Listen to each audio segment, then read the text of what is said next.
Assalamualaikum warahmatullahi wabarakatuh.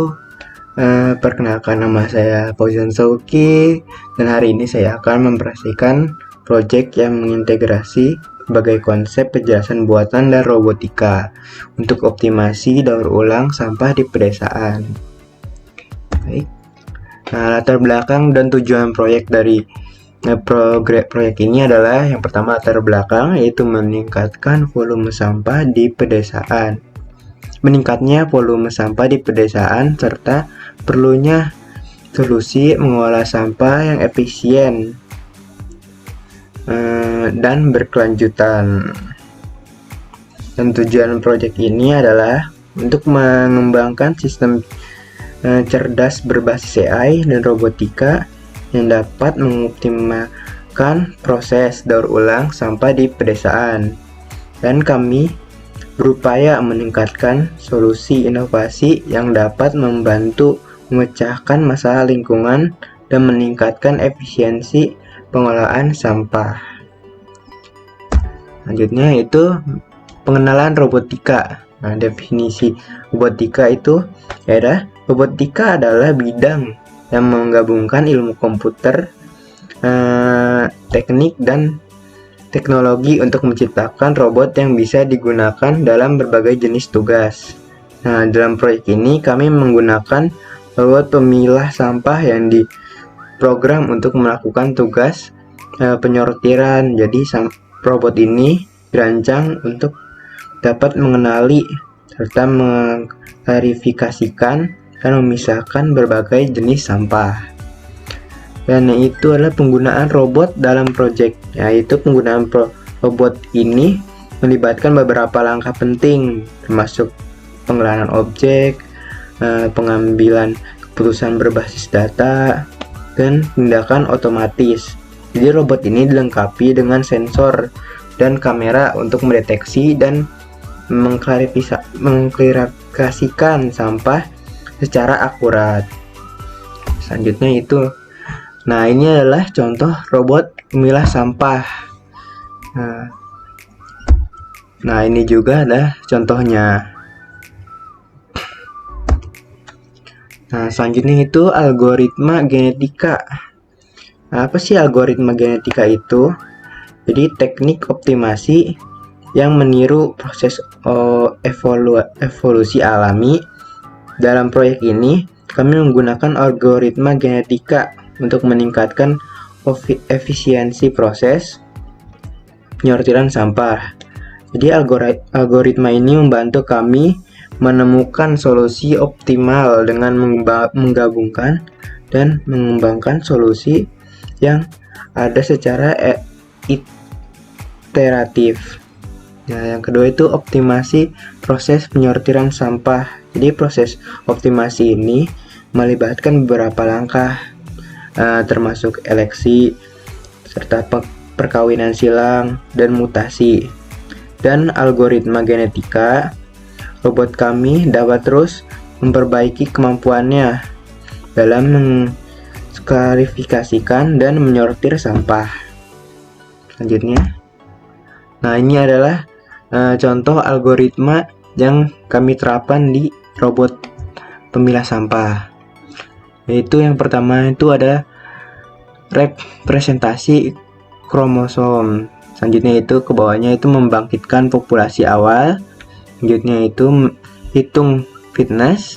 Selanjutnya seleksi, terus perkawinan silang, jadi mutasi, dan individu baru. Jika semua sudah optimal, bisa langsung ke solusi optimal. Jika tidak, mengulang kembali kehitungan fitness. Selanjutnya adalah Artificial Neural Network atau ANN. Jadi apa sih ANN itu? ANN adalah jaringan saraf tiruan, atau jaringan saraf tiruan adalah sistem komputasi yang terinspirasi oleh cara kerja otak manusia. Jadi kami menggunakan ANN untuk klarifikasi jenis sampah, membantu dan mengidentifikasi dan memisahkan sampah berdasarkan kategori yang telah ditentukan. Selanjutnya itu menggunakan ANN dalam proyek ini, yaitu ANN dilatih untuk menggunakan dataset sampah yang mencakup berbagai gambar dan fitur dari berbagai jenis sampah. Melalui proses pelatihan ini, jadi jaringan saraf tiruan kami dapat belajar mengenai pola dan karakteristik yang berbeda dari masing-masing jenis sampah. Selanjutnya, nah ini adalah simple ANN yang kita terapkan di robot kami. Robot ya, yang pertama adalah input layer, hidden layer, output layer. Selanjutnya, logika fusi. Jadi apa sih definisi dan konsep logika fusi itu? Jadi logika fusi itu adalah metode pengambilan keputusan yang bisa menangani tindak kepastian dan kebingungan. Di dalam proyek ini kami menentukan logika fusi untuk mengidentifikasi dan klarifikasi sampah yang memungkinkan sistem untuk membuat keputusan berdasarkan data yang tidak perlu atau ambigu. Jadi misalnya penggunaan logika fusion dalam proyek ini yaitu jika sensor mendeteksi sampah yang tidak sepenuhnya sesuai dengan kategori yang ada, ya logika fusi ini dapat membantu sistem dalam memutuskan kategori mana yang paling cocok untuk sampah tersebut. Itu klarifikasi naive bias. Jadi apa sih itu naive bias itu? Naive bias itu adalah teknik klarifikasi yang berdasarkan para teorema bias. Jadi kami menggunakan klarifikasi naive bias untuk mendukung fungsi penyortiran sampah. Tentunya dalam mengklarifikasi jenis sampah yang memiliki jenis-jenis yang mirip. Nah, selanjutnya adalah penerapan naive bias dalam proyek ini. Dengan metode ini,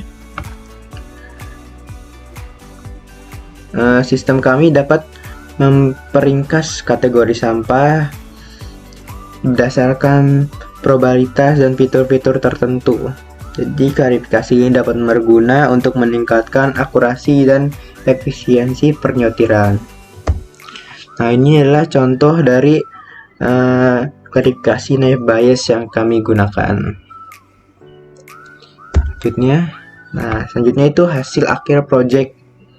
Jadi kami ini ingin menunjukkan hasil akhir project kami melalui diagram dan skema konsep. Jadi di sini jadi di sini Anda bisa melihat diagram alur project dan hasil implementasi robot penyortir sampah. Dari sini Anda bisa melihat bagaimana robot ini bekerja dalam mengklarifikasi dan menyortir sampah dengan akurat dan efisien. Jadi yang pertama itu adalah input waste, yang selanjutnya itu mendeteksi sampah menggunakan sensor dan kamera. Selanjutnya klarifikasi sampah dengan menjaringan saraf atau tiruan atau ANN ya. Selanjutnya itu adalah optimasi penyortiran dengan algoritma genetika. Selanjutnya pengambilan keputusan dengan logika fusi. Selanjutnya itu klarifikasi akhir dengan metode naive bias sendiri. Selanjutnya ini kesimpulan dan pengembangan lebih lanjut. Jadi manfaat project ini apa sih? Project ini itu memiliki banyak manfaat ya, termasuk peningkatan efisiensi pengolahan sampah, pengurangan dampak lingkungan, dan meningkatkan kesadaran masyarakat tentang pentingnya daur ulang. Jadi kami juga melihat potensi untuk pengembangan lebih lanjut seperti meningkatkan akurasi penyortiran dan efisiensi energi.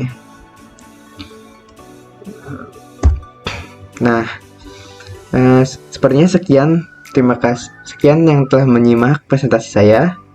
Semoga proyek ini memberikan inspirasi dan wawasan baru tentang penerapan kecerdasan buatan dan robotika dalam kehidupan nyata. Terima kasih telah menonton. Sekian, wassalamualaikum warahmatullahi wabarakatuh.